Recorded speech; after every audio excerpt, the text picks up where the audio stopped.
लगातार देखने को मिल रहा है कि कहीं ना कहीं ऐसे जब कृत्य होते नजर आएंगे तब कैसे संत व्यवस्था चलेगी, कैसे सनातन व्यवस्था चलेगी। नमस्कार मित्रों, आज हम लोग हैं मध्य प्रदेश के सतना में और सतना में आपको बहुत बड़ी जानकारी दे रहे हैं। जानकारी इस प्रकार से है कि कहीं ना कहीं जब पूरे देश नहीं पूरे विश्व में सनातन सभ्यता को लेकर के पूरे दुनिया के लोग आगे बढ़ रहे हैं, मगर आज जब देखने को आ रहा है कि संतों पर प्रहार हो रहा है, संतों पर कहीं ना कहीं अत्याचार हो रहा है। एक ताज़ा मामला हम सतना मध्य प्रदेश में जो चित्रकूट जो धाम है उसमें आया है और हमारे साथ आज बाल मुकुंदाचार्य जी महाराज मौनी जी हैं और उनसे पूछेंगे कि क्या क्या उनके साथ घटना हुई, क्योंकि लगातार उनके ऊपर प्रहार हो रहे हैं, संत सभ्यता के ऊपर प्रहार हो रहा है। तमाम सनातन की व्यवस्थाओं को लेकर के कहीं ना कहीं चरमराई हुई व्यवस्था दिख रही है। लगातार देखने को मिल रहा है कि कहीं ना कहीं ऐसे जब कृत्य होते नजर आएंगे तब कैसे संत व्यवस्था चलेगी, कैसे सनातन व्यवस्था चलेगी। तो हम सीधे लेके चलते हैं हमारे बाल मुकुंदाचार्य जी महाराज के पास और उनसे पूछते हैं कि महाराज जी के साथ क्या क्या घटना हुई। महाराज जी, आपका एनआरआई भारत पे बहुत बहुत स्वागत है। महाराज जी, क्या क्या समस्या आई है, क्या घटना हुई आपके साथ, पूरा विस्तार से बताइए। श्रीमान, मैं बाल मुकुंदाचार्य मौनी जी, गुरु श्री शंकर संत प्रपन्नाचार्य, श्री बनवासी राम मंदिर, नया गांव चित्रकूट, मध्य प्रदेश में विगत 40 वर्षों से भगवान की पूजा सेवा करते हुए पूरी व्यवस्था करते हुए रह रहा था। लेकिन 2 तारीख को आचार संहिता लगी हुई थी। उसी समय जब मैं सुबह 5 साढ़े 5 बजे जब मैं सौंप किया ऊपर गया, वहाँ पर जब सौंप करके निकला, मनन किया, वहाँ पर बग्गर पाणी, रमेश चंद्र पाणी, बग्गर पाणी घूम रहा था। उसकी आहट और मिली और लोग भी हैं कुछ। तो वहाँ पर एक कमरे में कुछ जिंदगी घुसी हुई थी, तो कुछ आचार आश्रम के भी थे और कुछ बाहरी अपरिचित थे। जब मैं चलने लगा तो मुझे गाली देते हुए बग्गर पाणी ने पकड़ा और बाकी लोगों ने भी पकड़ा, घसीटते हुए एक थापर मारा भी बग्गर पाणी ने और घसीटते हुए कमरा के अंदर बंद कर दिए। और वहाँ पर मेरा जनेऊ जो है तो उतार के, जिसने चाबी गुच्छा लगा हुआ था जनेऊ सहित, दूसरे आदमी को दिया, बोल के जाओ जल्दी करो। तो पहले से उनकी योजना बनी हुई थी। वो जा कर के घंटे भर बाद फिर हमको जब वहाँ से निकाला, मैं आकर के यहाँ देखा, बनवासी राम मंदिर के पहले स्नान किया, फिर देखा तो उनका ताला लगा हुआ था, मेरा ताला नहीं लगा था। जो पत्थर यादव जी ने लगवाया था जिसमें मेरा नाम लिखा था वो भी वहाँ नहीं लगा था, निकाल दिए, तोड़ फोड़ दिए। और जहाँ निवास करता था वहाँ भी ताला नहीं लगा था, उनका ताला लगा था। और पूरा सामान अस्त व्यस्त करके बाहर फेंक दिया गया। मोबाइल और रुपए कुछ मेरे जब्त कर लिए।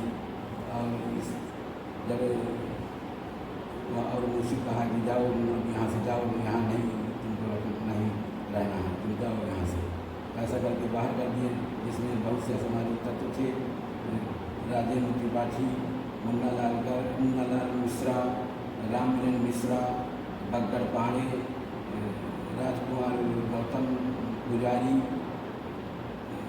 सुनील शास्त्री, बलदाऊ गौतम, सत्यनारायण त्रिपाठी, राजेश चतुर्वेदी, जय नारायण गर्ग, बच्चीलाल यादव ड्राइवर इत्यादि, जिनका नाम मालूम है। और 10-12 लोग और थे जिनका नाम मुझे नहीं मालूम होंगे, सभी मुँह में बांधे हुए थे।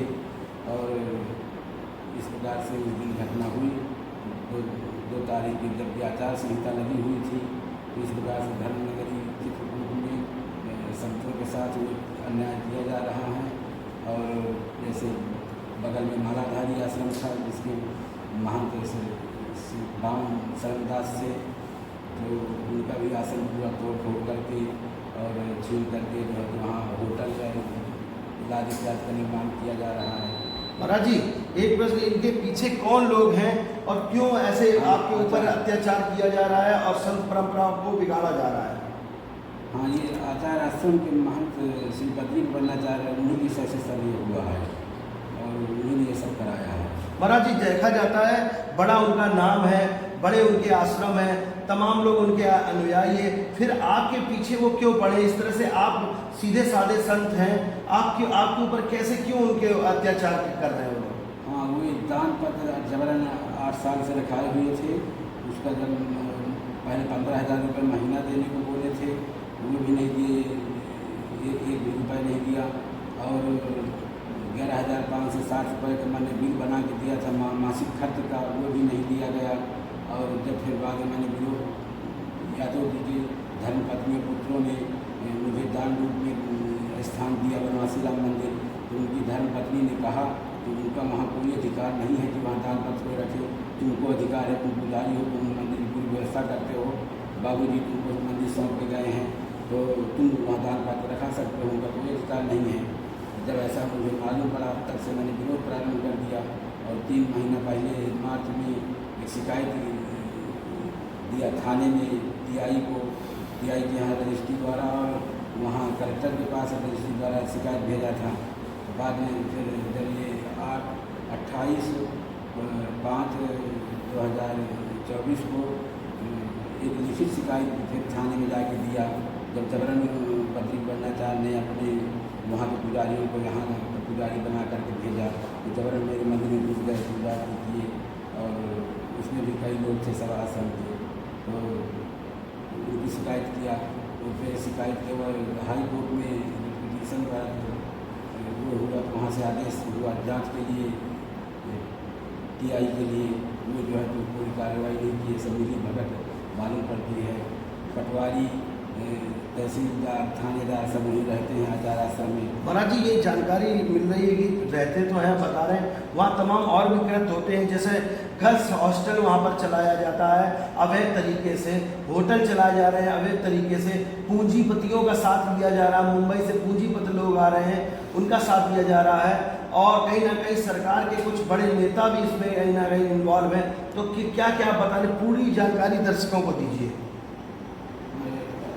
होटल में तो शीशा बन की ज़मीन में बना के चलाया जा रहा है, ऐसा सुने हैं। देखते आते जाते तो नहीं, विशेष कहीं पर मंदिर में ही रहते थे।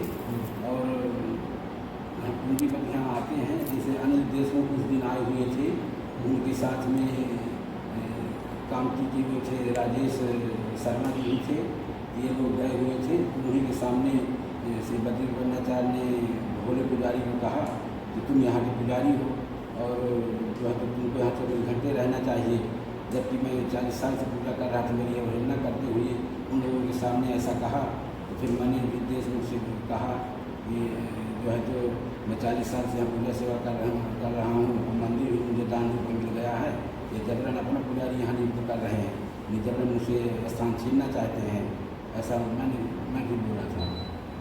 तो और विशेष जानकारी मुझे नहीं है। तो महाराज जी, सबसे बड़ी बात देखने में आ रही है, लगातार आप, चूँकि आपको जान माल का भी खतरा है, कहीं ना कहीं आप यहाँ पर सतना में, मध्य प्रदेश में कहीं ना कहीं आप जान बचाते हुए कहीं ना कहीं आप गुजर बसर कर रहे हैं। तो आपने जब उच्च अधिकारियों को ये बात बताई, तो इसमें क्या सहायता मिल रही है और किन किन लोगों से आप सहायता चाहते हैं? अभी तक तो कोई सहायता नहीं मिली है। आपने किस किस को शिकायत करी है? शिकायत यहाँ से लेकर भोपाल तक किया है, SP कमिश्नर के यहाँ, पुलिस विभाग में DIG और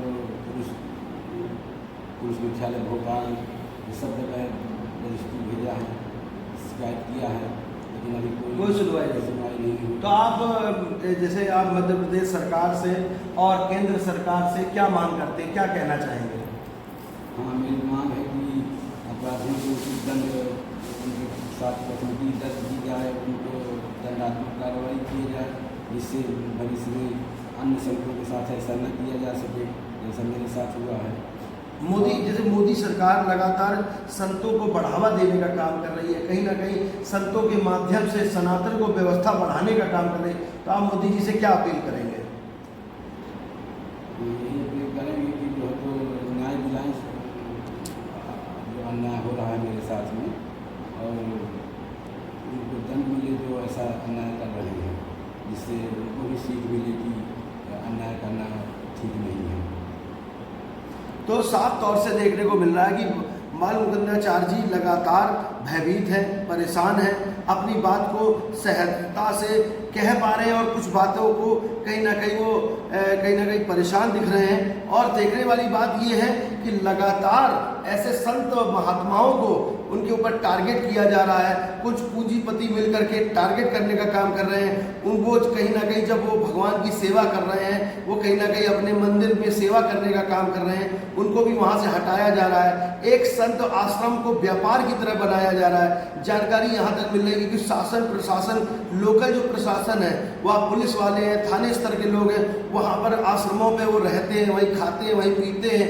तो उनकी मदद जो है, वो जो माफिया तंत्र के जो लोग हैं, और जैसे कि नाम सामने बार बार आ रहा है अनिल गर्ग जी का, लगातार सचिन गर्ग जी का, और सचिन गर्ग जी लगातार देखने में आ रहा है, क्योंकि उनके बढ़ावे को लेकर के तमाम जो लोग हैं, उनके जो सहपाठी हैं, वो कहीं ना कहीं ऐसे संतों को परेशान करने का काम कर रहे हैं। कहीं ना कहीं हम लोग की रिपोर्ट, इसलिए हम लोग यहाँ पर मध्य प्रदेश आए, और अभी महाराज जी ने प्रेस कॉन्फ्रेंस भी करी थी, और उन्होंने आत्महत्या करने का प्रयास भी किया कि डिप्टी सीएम के आगे आत्महत्या करेंगे। महाराज जी, एक प्रश्न ये रह गया कि आप आत्महत्या का प्रयास कर रहे थे, 18 जून को आपने प्रेस कॉन्फ्रेंस की थी, क्या हुआ उसके बाद, क्या हुआ? उसी दिन 10 बजे के लगभग PI आ गए चित्रकूट के, और 2-3 पुलिस वालों के साथ में, वो एकांत जा करके बात करने लगे, और समझौता के विषय में बोले, कहो तो मैं समझौता के लिए बात करूँ उनसे।